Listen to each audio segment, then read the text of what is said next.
Pertama syahadat yang ada dua, di atas Islam wajiblah ada. Jangan disangkal di dalam dada, yakin di hati jangan tiada. Kedua sembahyang yang 5 waktu, menyembah Tuhan yang Esa satu, mengenalkan Tuhan supaya tentu kesalahannya ia tidak bersekutu.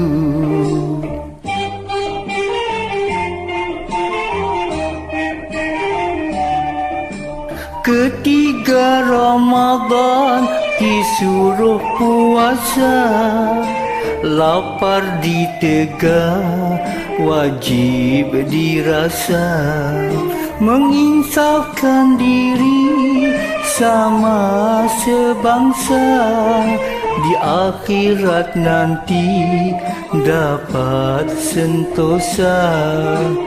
Keempat fitrah dengan berzakat, segantang beras pula disukat.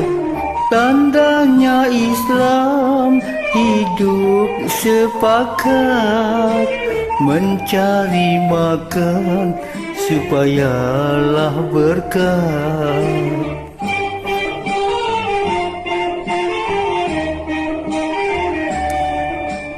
Kelima haji ke Baitullah, rukun yang 5 sudah terjumlah.